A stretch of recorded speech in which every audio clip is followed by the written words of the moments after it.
Oke, hello everyone, welcome to Analysis dan update lagi seputar koin kripto. Dan di video kali ini, di sini saya akan coba untuk menganalisa atau membahas salah satu koin layer 2 yang banyak teman-teman request juga dan akhir-akhir ini sedang terkoreksi cukup signifikan ya, yaitu koinnya namanya adalah AFO.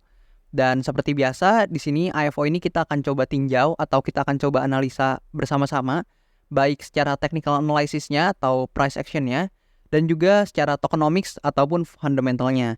Dan seperti biasa juga untuk teman-teman yang mau request analisa koin, teman-teman bisa mampir aja langsung ke bio akun TikTok saya. Teman-teman bisa akses link tree-nya di sini. Dan selanjutnya teman-teman bisa langsung aja akses di link traktir di sini dan nanti kalian bisa request analisa koin dan juga bisa tanya-tanya seputar kripto dan investasi.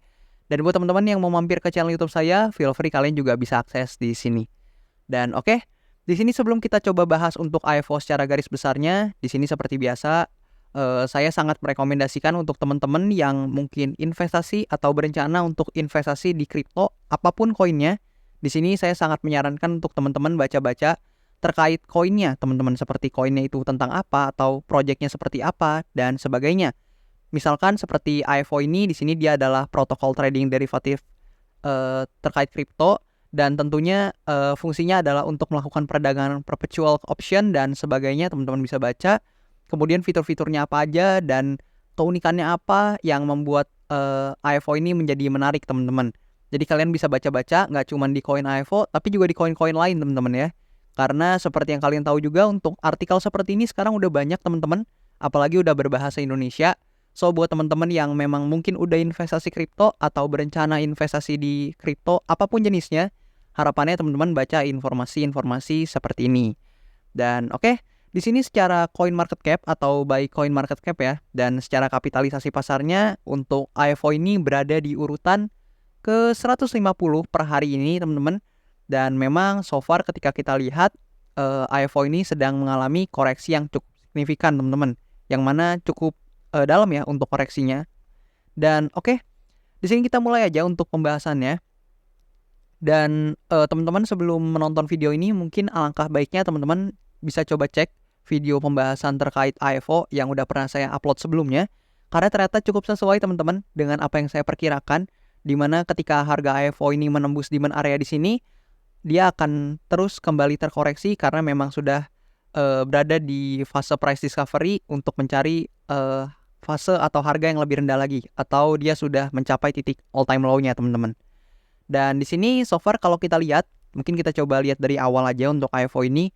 Ketika dia breakdown dari trendline ini, so far dia mulai turun, teman-teman. Dan kemudian untuk area demand area di sini yang sebelumnya menjadi demand area tentunya nggak mampu menahan, and then dia berubah jadi supply area. Dan dia ternyata ketika turun dia coba testing seperti biasa. Kemudian ketika breakdown, kemudian testing di supply areanya, lalu turun lagi ke bawah, teman-teman. Dan hal tersebut juga terjadi kembali, teman-teman, ketika sebelumnya saya mengungkapkan kepada teman-teman semua ada potensi untuk breakdown dari demand area ini. Dan ternyata kejadian, teman-teman ya, dia breakdown di sini, and then dia testing lagi seperti biasa, testing di supply areanya, di mana ini saya belum ganti, and then dia turun lagi ke bawah, teman-teman. So, tadinya ini demand area yang menahan pergerakan dari AFO ini, dan sekarang teman-teman bisa ubah yang di sini menjadi supply area seperti ini, teman-teman. Nah, oke. Seperti biasa yaitu support become resistance ya ketika memang dia sudah di breakdown, teman-teman. Jadi ini sebenarnya adalah pergerakan breakout biasa yang mana cukup signifikan untuk penurunannya, teman-teman. Dan so far di sini, teman-teman, secara price action sebenarnya nggak banyak yang bisa dibahas karena so far masih sesuai dengan analisa saya sebelumnya. Tapi di sini saya mau coba kasih gambaran aja ke teman-teman semuanya. Dimana di sini ketika harga AFO ini masih di bawah, teman-teman, so far kita akan melihat penurunan yang mungkin berlanjut, teman-teman, sampai ke satu titik di mana AFO akan seperti ini, teman-teman. Jadi apabila memang kalian berencana mengakumulasi AFO, ada baiknya kalian menunggu konfirmasi, misal seperti ini dia turun, and then dia start untuk konsolidasi, teman-teman. Jadi konsolidasi ini menandakan bahwa ada buyers yang tertarik membeli untuk AFO ini, dimana somehow dia akan coba untuk naik lagi melebihi titik yang di sini teman-teman, and then dia testing baru bisa naik lagi teman-teman. Dan konfirmasi seperti inilah yang dibutuhkan karena selama AFO ini turunnya drastis seperti ini teman-teman, kalian bisa lihat untuk turunnya AFO ini cukup signifikan teman-teman. Dia turun ke bawah kenceng. Di sini juga sepertinya dia akan coba kembali untuk turun lagi. Dan so far ketika pergerakannya masih seperti itu, yang mana menandakan selling pressure masih cukup kuat, menurut saya bukanlah suatu keputusan yang bijak kalau misalkan teman-teman coba catching the falling knife atau coba nangkep pisau jatuhnya di sini, karena ada potensi untuk kalian dibawa drawdown lagi untuk turun kembali ke bawah seperti itu teman-teman. Jadi ada baiknya memang kalian menunggu konfirmasinya terkait AFO ini. Dan so far di sini beberapa hal yang bisa saya notice adalah ketika memang AFO ini ingin kembali bullish teman-teman, paling tidak dia harus reclaim dulu untuk supply area di sini. Dia harus naik lagi melebihi supply area yang di sini untuk bermain di range antar di sini teman-teman ya. Ketika memang dia bisa take over untuk supply area di sini dan mengubahnya jadi demand area, so far dia akan bisa bermain di kisaran ini teman-teman. Tapi tentunya prosesnya nggak akan sesmooth itu teman-teman, atau nggak akan semudah itu. Dan so far mungkin yang bisa teman-teman lihat dalam short termnya adalah di sini. Teman-teman bisa lihat untuk AFO ini memiliki banyak sekali yang namanya fair value gap teman-teman. Atau mungkin kalian sebutnya imbalance atau inefisiensi, itu bebas teman-teman. Dan so far di sini umumnya AFO ini akan mengisi yang namanya imbalance ya teman-teman ya. Contohnya seperti apa? Di sini teman-teman kalian bisa lihat sebentar. Nah kurang lebih di sini teman-teman bisa lihat dia membentuk sebuah imbalance atau sebuah imbalance teman-teman. Nah di sini teman-teman bisa lihat ketika dia membentuk imbalance and then dia coba naik dan nge-fill imbalance-nya full sekaligus testing ke supply areanya, baru dia turun lagi teman-teman. Jadi seperti itu, kalian bisa lihat di sini terbentuk banyak sekali imbalance. Setidaknya di sini saya udah tandain beberapa imbalance terdekat teman-teman. Di sini juga kalau kalian lihat di sini sebenarnya ada imbalance teman-teman. Nah, ada fair value gap, namun saya nggak tandain karena udah di fill teman-teman. Kalian bisa lihat di sini ke fill secara full and then dia baru turun lagi. Jadi teman-teman bisa notice untuk beberapa fair value gaps yang ada, mungkin saya tandai 2 yang terdekat teman-teman di sini dan di sini. Di sini ada fair value gap yang cukup masif, jadi harusnya memang ada potensi untuk AFO naik sedikit untuk fill fair value gapsnya, baru entah sampai kapan dia nge-fillnya, baru nanti ada potensi penurunan lagi apabila memang nggak ada konfirmasi yang bisa memberikan kita sign atau tanda bahwa AFO akan kembali naik lagi teman-teman.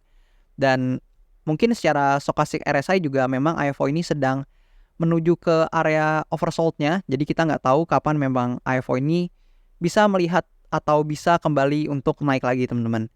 Dan so far kalau teman-teman ingat untuk penurunan dari AFO ini sendiri itu sangat-sangat bergantung atau sangat-sangat bukan bergantung ya, lebih tepatnya sangat-sangat dipengaruhi oleh sebelumnya karena adanya ini teman-teman. Jadi AFO ini sebelumnya unlock 98% teman-teman, up to 98%, tepatnya 98,09% dari circulating supply-nya, yang mana itu adalah unlock yang sangat besar untuk altcoin, sehingga hal tersebutlah yang mempengaruhi penurunan harga AFO sampai sedemikian turun teman-teman ya.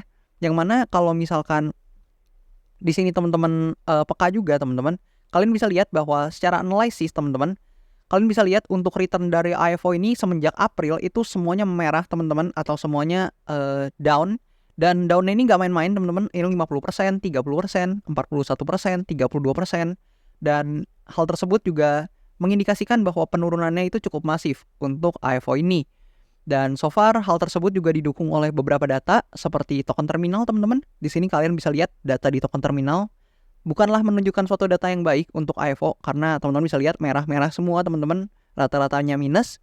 Dan ketika kita cek di DeFi lama, untuk TVL-nya juga so far sudah mulai slowing down teman-teman, dimana peak-nya ada di sini dan mulai slowing down. Dan mungkin kalau misalkan ditanya untuk hal positifnya untuk AFO ini, setidaknya AFO ini juga masih di-back oleh beberapa venture capital ternama teman-teman, seperti Coinbase Venture, Binance Labs, Nascent dan sebagainya, atau Dragonfly Capital juga ada di sini dan sebagainya teman-teman. Kalian juga bisa cek untuk data-data ini. Dan mungkin segitu dulu teman-teman untuk informasi yang bisa saya berikan pada kesempatan kali ini terkait AFO, yang mana so far kesimpulannya adalah AFO ini masih berada di selling pressure yang cukup kuat. So buat teman-teman, saran saya jangan coba nangkep pisau jatuhnya. Dan harapannya ketika memang kalian mau akumulasilah ketika memang kalian sudah punya conviction ya, dan tentunya sudah punya strategi dan sudah kalian analisa secara betul, dan lebih baik lagi atau akan lebih baik lagi jika kalian menunggu konfirmasinya sebagaimana yang tadi saya sudah ungkapkan teman-teman. Dan oke, mungkin segitu dulu untuk video kali ini, dan thank you banget buat teman-teman yang udah nonton. Dan sekali lagi disclaimer dulu buat teman-teman bahwa video ini juga bukan ajakan menjual atau membeli aset tertentu. Jadi teman-teman harapannya analisa mandiri juga, do your own research, dan jadikan untuk video ini sebagai second opinion aja teman-teman. Dan thank you banget buat teman-teman yang udah nonton sampai selesai, and I'll see you in the next video teman-teman. Thank you teman-teman.